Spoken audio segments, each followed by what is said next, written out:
Ndabashuje kandi mbahaye ikaze ku Mateka TV, mbashimira ko mwamaze gukora subscribe n'utarayikora agakanda ku kazogera kari ku ruhande kugira ngo inkuru zacu zijye zibageraho zikimara gutangazwa. Umuntu akore share ndetse na comment kuko ibitekerezo byanyu ari inyamibwa. Muri iki kiganiro turabagezaho ingoro ndangamurage ziba mu Rwanda, dore ko hari benshi batazizi batanazi n'aho ziherereye. Niyo mpamvu Amateka TV yaje kubagezaho ingoro ndangamurage ziboneka mu Rwanda ndetse n'ibiboneka muri izo ngoro ndangamurage zose uko ari zose, ndetse n'ibindi bijyanye n'amateka. Mu by'ukuri mu Rwanda habarirwa ingoro ndangamurage zigera ku 8 nk'uko tubikesha ikigo cy'igihugu cy'ingoro ndangamurage z'u Rwanda. Reka rero twigarukire ku rutonde dufite ingoro ndangamurage ziboneka mu Rwanda uko ari 8. Urutonde rw'ingoro ndangamurage zo mu Rwanda uko ari 8 harimo ingoro ijyanye n'ubukangurambaga mu kurwanya Jenoside yakorewe Abatutsi mu 1994, ikaba iherereye mu Karere ka Gasabo mu Mujyi wa Kigali.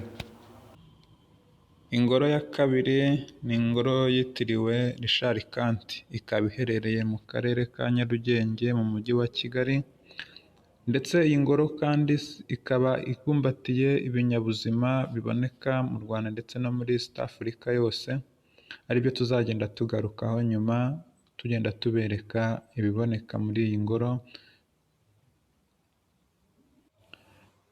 mbibutsa ko turi kurebera hamwe urutonde rw'ingoro ndangamurage z'u Rwanda uko ari 8.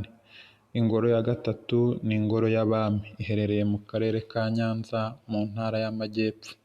Iyi ngoro ikaba irangwamo cyangwa se igaragaramo ubuzima bw'imibereho y'Abami bo hambere, dore ko ari igicumbi cy'Abami.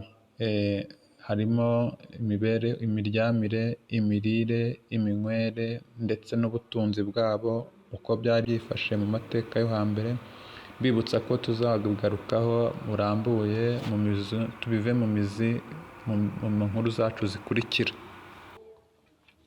Ingoro ya kane ni ingoro y'imibereho y'Abanyarwanda, iherereye mu Karere ka Huye mu Ntara y'Amajyepfo. Mbibutsa ko ahangaha mu Ntara y'Amajyepfo mu Karere ka Huye ari naho hari ikigo cy'igihugu cy'ingoro ndangamurage z'u Rwanda. Mu by'ukuri rero iyi ngoro nayo ibumbatiyemo byinshi, aribyo tuzagenda tubagezaho mu biganiro byacu bigiye bitandukanye.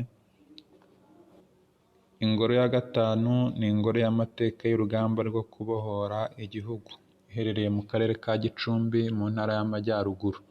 Iyi ngoro ikaba igaragaza amateka y'urugamba rwo kubohora igihugu. Ingoro ya gatandatu ni ingoro y'ibidukikije iboneka mu Karere ka Karongi.